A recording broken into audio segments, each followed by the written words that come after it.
those who appreciate the work that we're doing here on Standing for Truth, please hit that subscribe button because we are just getting started. I'm sorry to get away from their questions, but I wondered about this. So, what about the numbers of the people? Like, do you think it really don't creationists say it like doubled and doubled or something like that? Yeah, I mean, if you actually take back the number of people we have today, once you start going back far enough, it's really hard to track genealogies because then we're all so closely related. For example, there's been so much intermixing, interbreeding, but the population growth rate really does just go back to 4,500 years. Evolutionists oftentimes have to invoke extinction events or plagues or other types of factors to account for their date of 200,000 years for the out of Africa. But yeah, the population fits quite nicely with the young Earth creation timescale. What about those extinction events in the creationist model? Yeah, there would have been, well, for example, there would have been a near extinction event with the flood. That would have been a population bottleneck. The creation model has essentially three bottlenecks. You got a bottleneck at creation with Adam and Eve, a bottleneck at the flood with 8 people, and then a brief bottleneck at the Babel. The thing with the creation model bottlenecks, though, is they were all one generation and they were followed by rapid and exponential population growth. Therefore, there wouldn't be any inbreeding problems. There wouldn't be any significant loss of that original created heterozygosity. Now, if you get into the evolutionary population bottleneck, which was extended for over 1,000 years within a population of 2 to 10,000, now there would have been some significant inbreeding problems, which would result in rapid genetic degeneration. So bottlenecks and extinction events are a problem for the evolutionists. And unfortunately, Catz and I didn't get to discuss that too much, but I did discuss it in my opening. So good question. Yeah. Catz, do you have anything you want to share with that? No, I think when we talk about inbreeding, I don't understand how you can address a bottleneck and say that's going to cause inbreeding problems when you claim that you've got 3 people stepping off the ark and producing an entire population. I think if we're going to talk about inbreeding, that's going to happen because, like I said before, it's totally impossible for a small number of people stepping off one boat to have all of the variation, all the alleles needed for the variation today. And if they did start to breed, the inbreeding would be more severe than anything we've seen anywhere. But then it only takes one bacterial cell, to produce an entire colony. So, who knows? But how much variation is there in that colony? Not a great deal. And of course, they were produced by a different method anyway. So I don't know why I'm waffling on about that now. But yeah, no, it's nonsense. The inbreeding that will be caused by 2 or 3 people stepping off an ark is ridiculous. Well, just to respond to that real quick, I guess, because it is an interesting point that you made. I do want to emphasize that according to our model, the 7 billion people on the planet today descend from ultimately 3 founding couples, Noah's 3 daughters-in-law and Noah's 3 sons, for example. Fascinatingly, we see 3 main mitochondrial DNA lines around the globe on every single continent, L, M, and N. So that evolutionists will just say that's a coincidence, but it's fascinating confirmation of that model. But that's more than possible because we don't explain the vast majority of DNA differences as a result of mutations. And I feel like I got to say that over and over again. We explain the vast majority of DNA differences as a result of created heterozygosity. That means there would be no inbreeding problem because evolutionists explain the vast majority of DNA differences as the result of mutation. So by the time you reach the out of Africa scenario, you've got the Australopithecines evolving into Homo erectus. Homo erectus evolves into Homo sapiens, for example, or Homo sapiens. There's been so many generations of mutation accumulation that by the time you reach that bottleneck, now you've got all these recessive mutations that are coming to the forefront, leading to rapid genetic degeneration. But inbreeding is the exposing of the hidden reservoir of genetic mistakes. In the creation model, up to the flood, there wouldn't be any accumulation. There'd be a few, but very little accumulation of genetic mutations and genetic mistakes. So if there's no mistakes to lead to a significant inbreeding problem, there wouldn't be an inbreeding problem like there would be with the evolutionary bottleneck. But if those DNA differences are front loaded from the start, then therefore processes like recombination, gene conversion, shuffle around those DNA differences could produce variety rapidly, even in a single generation. That goes for the archines as well. So it's a model that leads to testable predictions, and that's what needs to be addressed is the predictions. That that's and I know this is a question thing. I'll just say one thing on that, and then I'll leave it. Back in sort of like testable prediction.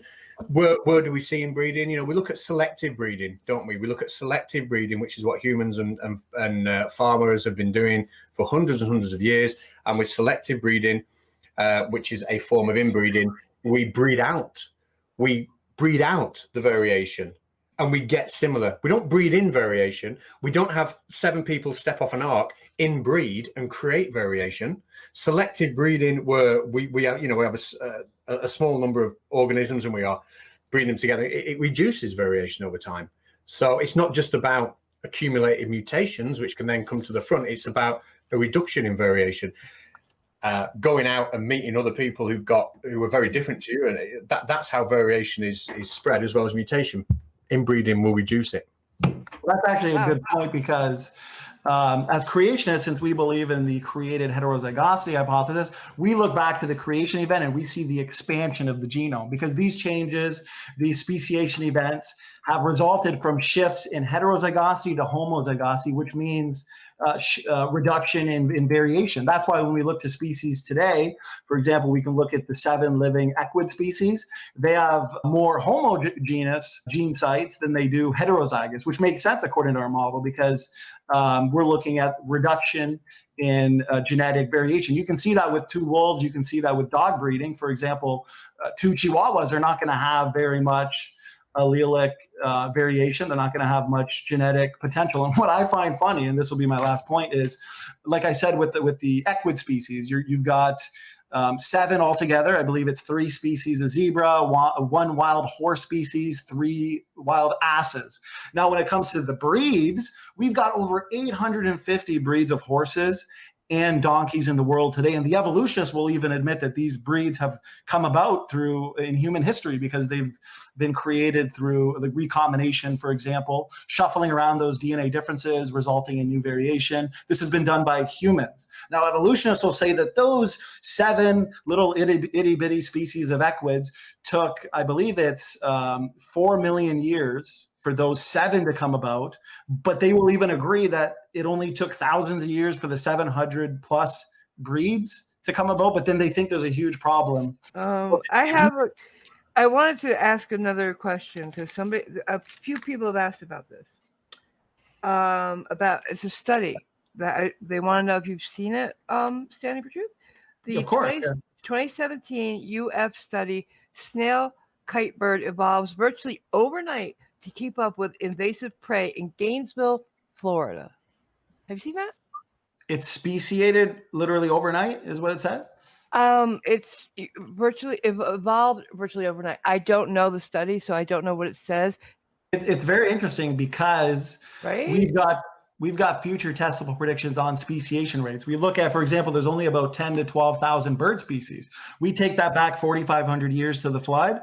That's roughly 2 to 4 new bird species a year. Therefore, we should be expecting to see observed new species of bird in real time. And just last year, it was a paper came out where there's been a new species of Darwin finches on the Galapagos Islands in real time. And what's funny is the speciation event resulted from shifts from heterozygosity to homozygosity, just has been predicted based on this created heterozygosity hypothesis. So what I find funny, and if Catz wants to respond, he can, evolutionists say that birds evolved from theropod dinosaurs roughly 65 million years ago.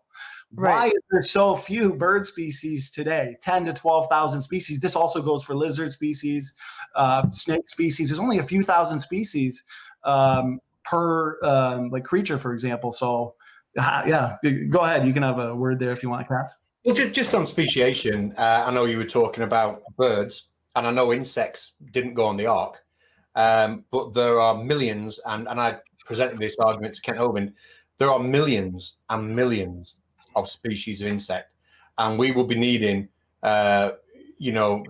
I think I calculate. What I forgot my slide here. 3 or 4 new species of insect a week. Ugh. So yeah, you might be able to find one species that fits, and that's based on 6,000 years, and that was just using flies, wasps, fleas, bees, bee kind, because I included bees and wasps, and aphids. That was just using those as an example in the calculation, which I can put in a video if you want. But yeah, when we look at insects, we're looking at almost on a daily basis. We should be seeing new insects, which we just don't see. So yeah, the speciation rate is way too high. How come there's so few bird species? Like I said, if birds evolved from theropod-like dinosaurs 65 million years ago, why do the number of bird species between 10 and 12,000 correlate so well with the young Earth creation? 2 words: extinction rate. Right, I knew you were going to say that. What kind of predictions can you make on extinction events? How many extinction events? How fast are these speciation rates? We've observed in real time last year a new species of bird. The number of species, insects, there's only a 1 million species of insects. That includes everything that you've explained. Insects survive a flood, no problem. Insects Insects can just make their way onto the ark, no problem. That's easy. But when it comes to like mammals, reptiles, and birds, I'm talking here. Relax. Don't interrupt. Don't interrupt. 34,000 species. For example, lizards and snakes. I don't have the exact data here. There's only about for bats, there's 1,100 species. Lizards, I believe there's 4,000. Snakes, there's about 4,000. That's one new species per year. The species that we see do not correlate with deep time evolution. They correlate much better with young Earth creation timescale. And Anthony here just proved his non-science and his post hoc, ad hoc, ridiculous rescue devices because extinction events. Show me some testable predictions on extinction events or that's just non-science and rescue device. Go ahead. Right. I mean, look, at the end of the day, you've picked a species there, you picked a bird, and that seems to fit your thing. Ultimately, it just doesn't. I mean, I presented this argument in a 20-minute part of my debate with Ken Hovind, and there's more. I could talk about rabbits. I could talk about rabbit kind, beetle kind. We need a new species of rabbits every week. Species of rabbit. So let me just go back there. Now that depends whether you want to talk about rabbit or rabbit and hare kind. We need to see a new species of rabbit every 2 years, and we need to see breeds or species. Say that again, sorry. Is that a combination of species and breeds, or just species? We're talking about species, actual different species, not breeds and species. Okay, and that's I looked up your slide after, and you accidentally included breeds in your with rabbit species. Once again, there's only a few that correlate nicely with the young Earth creation timescale. You can't include that. Would be like me including the equid species, the living 7 in the wild, with the 850 breeds. Breeds are easy to come about. Humans do it naturally. You got to look at that which is in the wild, Catz. So you might want to define a breed. How do you define a because when I'm talking about go on. How do you define a breed? Definitions are about through artificial selective means from humans. So obviously they came about during human history. So the rabbit species in the wild, there's only a few. There's only a few species of rabbits. There's only a few species of birds, lizards, snakes. Every animal you can point to fits well with creation. Wait a minute. Are you saying? Excuse me. I'm sorry. I'm trying to follow. I'm just trying to follow, babe. So are you saying that humans make breeds of everything? Like, are we what? So by definition, breed versus species, okay? There's a difference between like your Canis coyotes, Canis familiaris, all your different species of dogs versus your 450 breeds. The breeds have been artificially selected from humans. They've done the job. That's just through reshuffling of these genetic DNA differences. The species in the wild, those are the ones that we need to explain how they came from the flood. Right. I thought you were talking about every animal, not just dogs. It wouldn't make any sense when you're saying, you need over 300 rabbit species. No, because most of those are breeds. Those came about from human means anyways. Oh, okay. It's just the species. And you add to that because you talk about kinds coming off the ark. So it wouldn't just be the rabbits. It will be the rabbits and hare, because that will be the same kind. It's defined by Kent Hovind. And then if you talk about kinds, you add the pika to that as well. And that's what I was doing. So unless you want to talk about rabbits as being one animal, hers being another, Pika being another, in which case they are all on the ark together. And if we start doing that with animals, then suddenly the ark becomes too full because no ship can carry them. In 2014, a group of master students at Leicester University decided to settle the question. They used the biblical measurements to calculate the size of the ark. Then they used the density of the water to figure buoyancy, and from there determined how much weight the ship could endure before sinking. Their conclusion? Noah could have put 70,000 animals on board and the ship would have floated.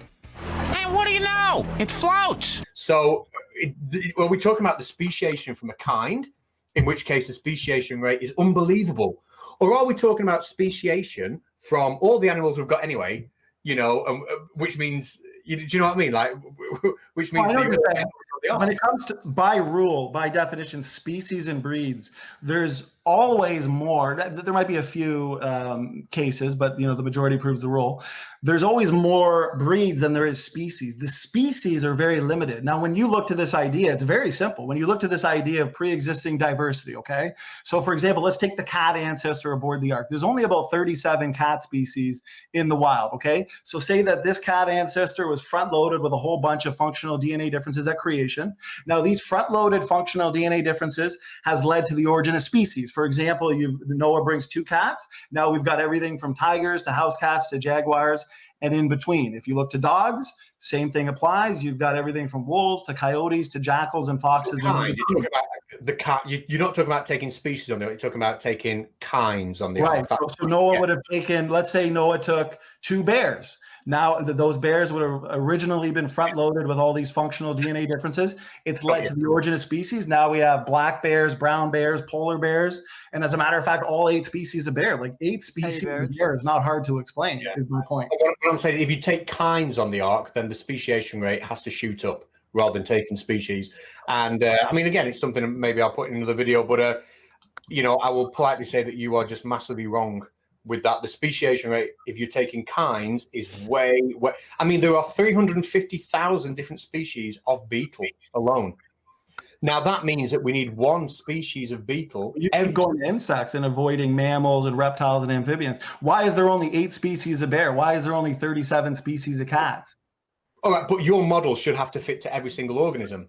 Like if we have 350,000 species of beetle and we took 1 kind on the ark, then, and I'm just looking at my slide now that I used, that calculated over 6,000 years, if we didn't put them on the ark because they're an insect, we need a new species of beetle every single week. And we're not getting new species. Bees only live, so when bees live a few months, a queen lays thousands upon thousands of eggs. There's only 1 million species of insects. Like I said, they can survive a flood easily. They can survive on log mats. They can survive in the ark just by going there on accident. When we focus on the 34,000 mammals, reptiles, amphibians, birds, there's so few for deep time evolution to be true. That's why, just like Anthony proved to us here, you have to resort to a rescue device of extinction events. No, all we do is linear speciation events since the flood 4,500 years ago easily explains the number of bird species, reptile species, mammal species. I just showed that it's consistent with your cat species, your bear species, your dog species. We're the ones making the predictions. Evolutionists can't.